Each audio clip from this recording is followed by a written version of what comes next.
नमस्कार साथियों, मैं मनीष भारती संस्कृति पीसीएस प्लेटफॉर्म पर आप सभी का स्वागत करता हूं। साथियों, जब से सम्राट चौधरी बिहार के मुख्यमंत्री बने हैं, भारतीय जनता पार्टी बिहार में पहली बार सरकार बनाने में कामयाब रही है।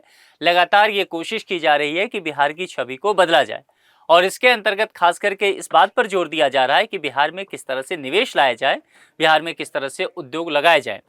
और इन तमाम चीज़ों को लेकर के सरकार लगातार कई महत्वपूर्ण फैसले ले रही है।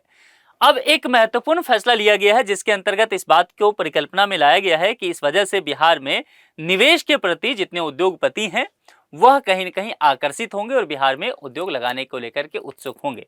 बिहार सरकार ने क्या नया निर्णय लिया है उस पर हम अभी चर्चा करेंगे। उससे पहले आपके लिए एक सूचना है, संस्कृति आईएएस के द्वारा यूपीएससी जीएस फाउंडेशन बैच आपको दिया जा रहा है, जो हाइब्रिड बैच होगा, यानी कि ऑनलाइन और ऑफलाइन दोनों माध्यम में आप ले सकते हैं। और इसकी भाषा क्या होगी, यानी कि संस्कृति आईएएस की इंग्लिश मीडियम की ऑफलाइन बैचेज आप देखेंगे पहली बार दिल्ली में भी अब शुरू हो रहा है, वह 15 जून 2026 से। और ऑनलाइन और प्रयागराज में तो पहले से है ही, प्रयागराज में 7 जून 2026 से। अभी जो फी है वह 130 नहीं बल्कि आपको केवल 39,000 ही पड़ेगा। एनरोलमेंट करने के लिए यहाँ पर कॉन्टैक्ट नंबर और संस्कृति आईएएस का वेबसाइट दिया गया है, जिस पर आप जुड़ करके अधिक जानकारी ले सकते हैं और फिर आप इनरोल करके सिविल सर्विसेज की प्रिपरेशन में आगे अपने कदम बढ़ा सकते हैं।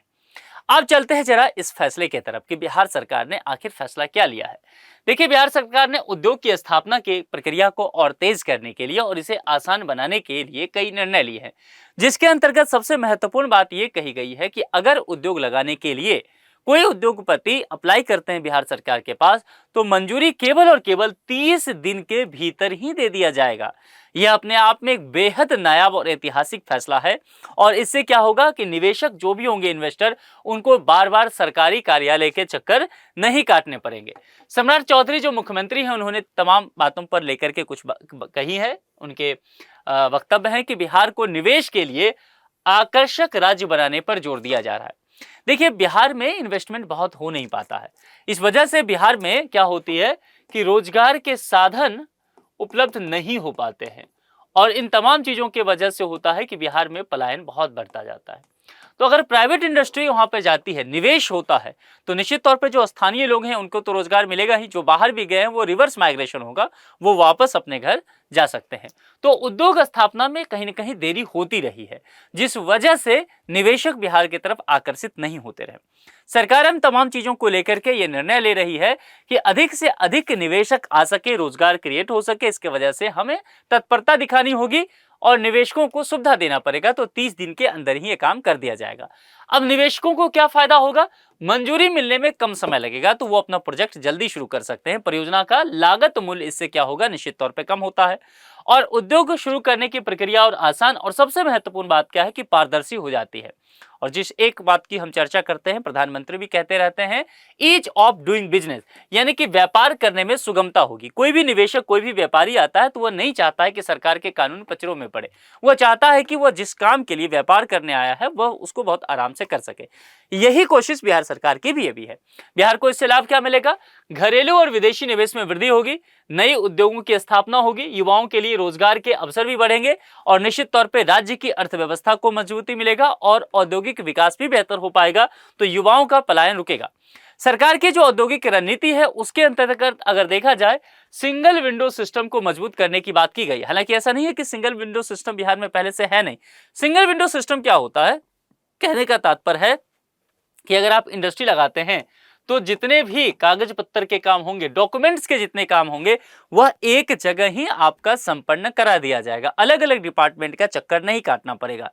यानी कि जो इंस्पेक्टर राज की बात 90 में चलता था ना, लाल फीताशाही, उसको कहीं न कहीं खत्म करने की बात की गई।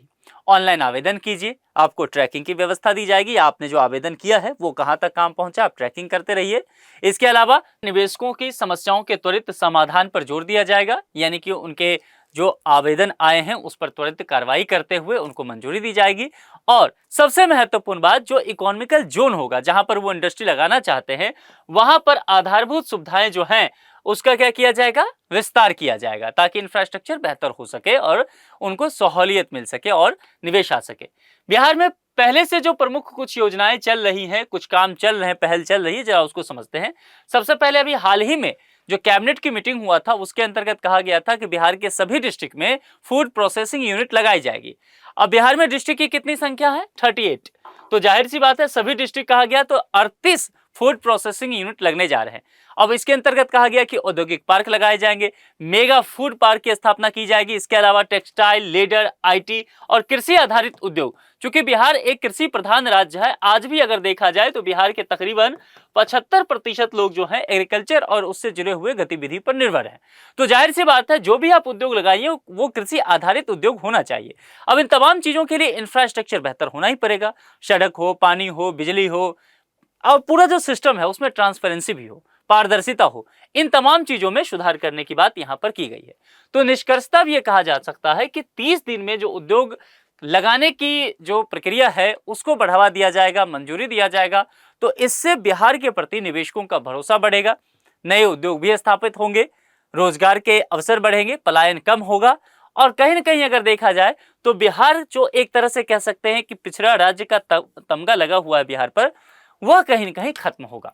आप लोग इस विषय में क्या सोचते हैं अपने विचार कमेंट बॉक्स में लिख करके जरूर बताएं। चैनल को सब्सक्राइब जरूर कर लें। आज के लिए इतना ही। जुड़ने के लिए आप सभी का बहुत बहुत शुक्रिया। Thank you so much.